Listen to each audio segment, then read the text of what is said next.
Texas motorcycle rider on a new series. It's got an interview on a motorcycle. Today's interviewee, Paul Mata from HDM Smokers. Hi, Paul. Thanks for joining. Oh, what's going on, Scott? You broke ground January, right? That's when you started? Correct. That's right. And so you've had some phenomenal success. How many of the big 1,000 gallons have you sold? We just finished number 5 on Friday. You have orders for more? We do. We have 2 more 1,000s. Wow. We've done 500s on trailers, 250, and we've done some small, like, backyard smokers as well. So when you go out and talk to people now, and people call you, you're doing this social media, and you said you're getting a lot of response. What kind of questions do customers, what kind of questions do they ask you? Because we were talking about airflow and consistency across the length of the smoker and all that. So I'm going to first start off by saying that most of the real serious customers that we get already have a really good understanding of what they're looking for, because we're definitely, and most likely because we're the new kids on the block, we're not the first smoker builders that they've come across. And right now there's kind of been like a revolution, if you will, or a renaissance of how these pitmasters are actually cooking their proteins. So I can tell when I get real serious inquiries on smoker pits, because the first thing that the real serious guys ask me, and this is almost all the time, how fast can you get it done?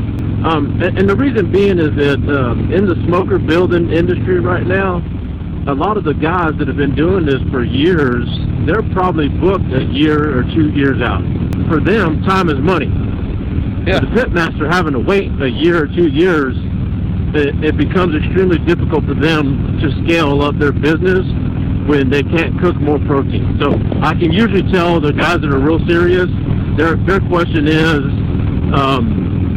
how long will it take until you can get it to me, right? And then from there, we kind of delve into the details of the actual smoker pit itself, on how we build it, what's included as features go, and things like that. That's really one of my biggest indicators, because we'll do a lot of social media advertisement, and you'll get a lot of tire kickers, but out of those tire kickers, you'll get some real serious buyers. So what's the second most common question you have from the serious guys?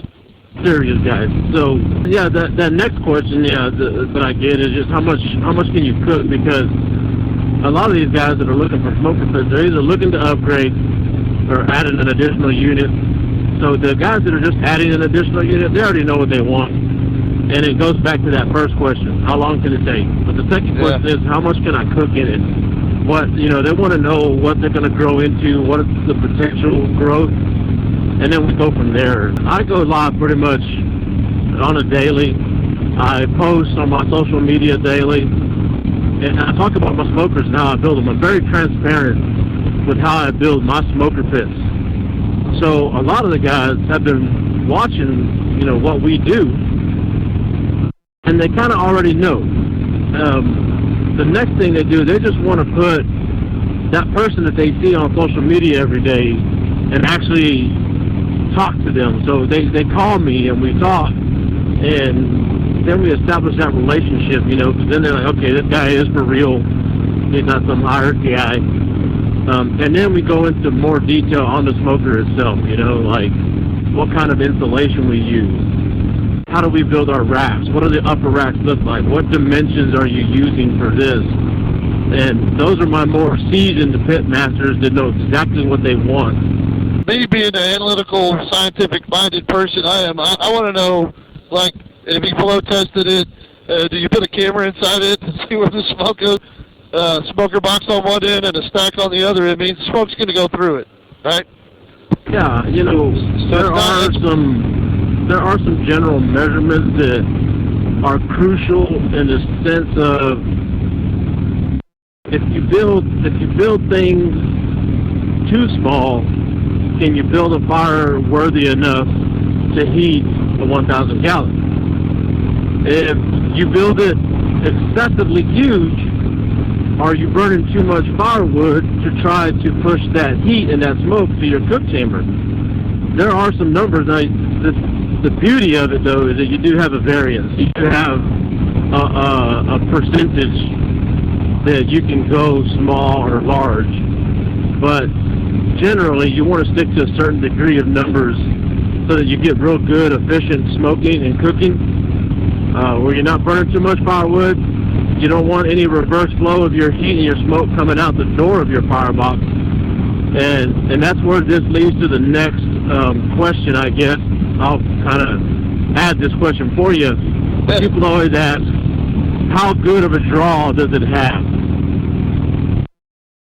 The draw is the part that all those mathematical numbers you put together that on a smoker pit doesn't have any moving parts, make that smoke pull through the cook chamber and out your smokestack. So that's always like maybe the third question or the second question sometimes. How's the draw? Everybody wants to know the draw. That's the big ticket that these guys are looking for. Because one thing is you don't want, I use the word like a stale smoke, where the smoke travels into your firebox and just sits in there. And all it does is it's going to create a sooty environment where you're going to get real bitter smoke instead of it flowing nice and clean and efficiently. So that's kind of a big deal with the pitmasters. So we build the smoker pits with the right size firebox, right size chamber, and smokestack with a section of the smokestack called a collector that gives us the best convection, natural convection, because again, there's no moving parts. Thank you, Paul Mata, for having the Texas Motorcycle Riders interview on a motorcycle. Not a problem. Peace. HDM Smokers, ladies and gentlemen. That's interview on a motorcycle. My buddy Paul Mata. Check it out. It's on Instagram, HDM Smokers. So everything we have, Instagram, our website, Facebook, YouTube, it's all HDM Smokers. And I'll put a link down in the bottom here. Yep. Check them out. If you know somebody in the business, let them know, man. What's the lead time? Yeah, 3 months? We're under 60 days right now, so hit us up. But the new year's coming, and it's piling up. But don't forget, HDM Smokers, we are your heavy-duty meat smokers. Peace.